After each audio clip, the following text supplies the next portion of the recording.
My family disowned me after my girlfriend accused me of struggle snuggling her, and now they want to reconnect. My ex-girlfriend cheated on me, and after I found out and confronted her about it, she got scared and told nearly everybody we knew that I had struggle snuggled her to cover up her cheating. I was placed in custody during the investigation, however, I was released as there was no evidence. My parents had already disowned me, and most of my friends had distanced themselves from me. I wasn't even proven innocent by a jury, so my parents still believed me to be a struggle snuggler who had gotten lucky. My best friend began to help me behind their backs, and I ran away. I had nothing to lose, as nobody liked or even approached me, and my college barred me from attending lessons, only emailing me the work and bringing me in for exams. I went as far away from that town as I could and got an apartment after working in some community jobs for some money. I managed to sort of stabilize myself. I decided to change my name after a while because I came to hate looking at it for some reason. I still don't know why. This helped me start a new slate, and I made a few new friends when I went into university. Again, I don't know why I did this. I'm still in truckloads of debt and was incredibly poor looking back. I finished my degree in teaching and moved far away to a country on the opposite side of the globe where I now live. I got a nice apartment and settled down in my new job. Eventually, I met a girl who turned out to become my now wife. Initially, I couldn't trust her. I would flinch if she tried to touch me, or I'd start fidgeting when she got close. However, after realizing how much patience she had with me, I fell head over heels for her. She eventually gave birth to my twin daughter and son, whom I adore and will defend to the edge of the universe. Her family got used to me very quickly considering I was a foreigner and not very trusted. They treated me well, and I sort of remembered how a loving family actually is. Now I'm living in a nice house with both of my children and wife, and we're very happy. That is until last night when I was playing on our PlayStation with my son while my wife and daughter were in the garden. There was a knock on the door, and lo and behold, my father was there. He smiled weakly and began to speak, but I slammed the door so hard I scared my son. I took him to his room and called for my wife to take my daughter to her bed. She was freaking out, and so was I. My father kept knocking on the door, and I just broke down in that moment. My wife comforted me, and then answered the door for me. She asked who he was, and he said he was my father. I had given my wife a vague background of me, and she had nothing but sorrow for me. She looked understandably pissed and began to scream at my father for abandoning me and whatnot. After she calmed down, I told her to let him in and instructed her to go to our kids' bedroom to keep them busy while I talked to my dad. He explained that he was doing my ex-girlfriend a favor by clearing some stuff on her phone.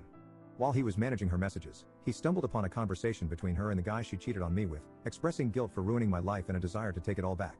My father didn't confront her, as he wasn't ready to revive a dead situation, but silently began to search for me to share his belief in my innocence. I don't even know how he found me, but I don't care because he's here. Now, for the part I need help with. I don't know what to do. I've considered my options after wandering through random streets and have come to some conclusions, but I'm not sure what the best decision is. I could turn him away, telling him to go back to our country, leaving me alone, or I could reconcile with him and meet my mother again for the first time in forever. Update 1. I visited my father in his hotel and informed him that I wouldn't reconcile with him or anything like that. He had tears in his eyes but was understanding. He mentioned that he had told my mother about her and cut my ex-girlfriend off from the family entirely. I asked him why there was still contact, as many of you questioned, and he explained that she apparently felt too guilty to really let us go. I'm not too inclined to believe it, as were many of you, but it's closure enough for me. Apparently, my mother didn't take the news too well and tried to get my phone number, but my father didn't let in. Not sure what I could really trust, given that I feel most of it is just a ploy to get me back into their lives, but after they threw me out onto the streets like a rabid dog, it just makes me sick. My son did end up asking who was at the door, but I told him that it was a colleague. I plan to tell both of them what happened to me in my past when they're older or going through tough times to let them know that I understand. We're all fine. It shook me up a bit, but I hope I have my father's word on him keeping my new life a secret. Update 2. I recently had an incident with my family involving them breaking a promise. It angered me incredibly, and after a lot of thought, I decided I would face them directly. I flew back to my home country and met with everybody involved, my mom, dad, brother, and even the girl who accused me. I was nervous, of course, but I was shocked when I realized I didn't really see them as family. I recognized them, of course, but I didn't see them the way I see my wife, kids, and in-laws. My mother started by breaking into tears and trying to apologize. I just felt disgusted by it. My father comforted my mother, and my brother was the one who kept his composure and initiated the conversation. He asked me how I was doing, and I responded by telling him to cut any small talk and that this meeting was on my terms. I told all of them that I was not looking for reconciliation, and I simply wanted closure. I made sure to tell them that I would call the police should they attempt to chase me. I asked my parents why they were so quick to abandon me, even though the police said there was no proof. They explained that they made a rash decision, and seeing me in custody broke their hearts. I called them out on it since they didn't try to stick up for me or anything. Then, I asked my brother why he never contacted me. He looked surprised and said that he did, but I just ignored him all that time. Turns out, he was right. My brother had tried hundreds of times to contact me and give me money to get me off rock bottom. However, he questioned why I never answered and assumed that I hated him because of what happened. Well, as it turns out, my mother had my contacts blocked on all of her phone plans as she paid for my brother's old phone plan. So, I couldn't even receive help when I was completely lost. Then, the cherry on top, my ex. I first asked her why she actually did it. She said that she was scared of what would happen and that she never stopped loving me even throughout it all. She claimed that every session of therapy made her feel even more guilty, as she knew it was all fake. She then told me that she hadn't dated anyone since, in hopes that I would come back, and she could apologize because an apology would apparently reverse time and fix it all. Even that turned out to be a bunch of lies because my father said that he found chat logs of 3 different partners she had when I was away.